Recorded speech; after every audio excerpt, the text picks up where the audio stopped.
because Indian bourgeoisie was not in a situation to lead a capitalist development on its own.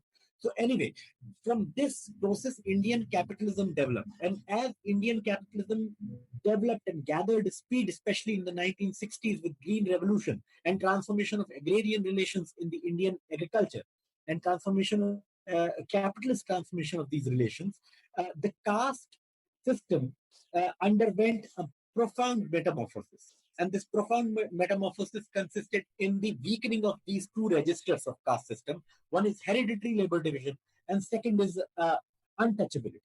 To claim that hereditary labor division and untouchability weakened as Indian capitalism grew post Green Revolution is not only historically inaccurate, it is a classic example of bourgeois revisionism dressed up as analysis. Let's start with facts.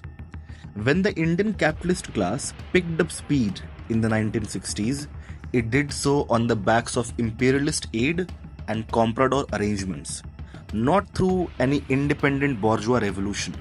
The Green Revolution was not a break from feudalism, it was the restructuring of feudal relations under imperialist direction. A semi-feudal, semi-colonial economy was intensified, not dismantled. The land remained concentrated in the hands of upper castes and elite Shudra caste, who used state-backed technology, subsidies and credit. Meanwhile, the Dalits remained overwhelmingly landless and continued to be forced into caste-based occupations. If anything changed, it was that oppression got modernized, not abolished. Hereditary labor division did not weaken, it transformed. Yes, certain intermediate castes rose in status due to their access to land, state power, and education, but they did not abolish caste. They simply replaced the Brahmins as new local oppressors, while the Dalit and Muslim and Adivasis, landless, remained at the bottom. The agrarian structure did not become more democratic, it became more violently guarded.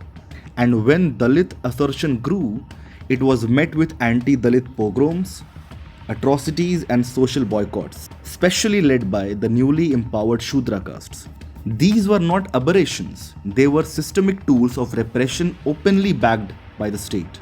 As for untouchability, it may have disappeared from textbooks, but not from manual scavenging, land ownership records, caste walls, segregated crematoriums, temples, and local governance.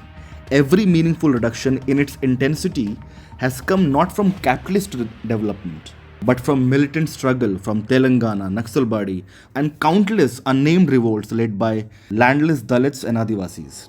So, no, the pillars of caste did not weaken, they were reinforced, restructured, and reproduced to serve the needs of imperialism and Indian monopoly capitalism, comprador bureaucratic capitalism. Any suggestion that capitalism has weakened caste without understanding the concrete political economic structure of semi feudalism under imperialism is not just naive, it is a betrayal of the working class and oppressed castes, and a counter revolutionary illusion that has always been used to pacify resistance and promote reconciliation within the system. Real change does not come from capitalist growth, it comes from revolution. Come on, Abhinav, come on. Enough with the killings of Adivasis and Dalits in Jharkhand, Chhattisgarh, Maharashtra, Telangana, and elsewhere. Let's uphold the fight for Jal Jangal Zameen. Long live revolution, long live resistance.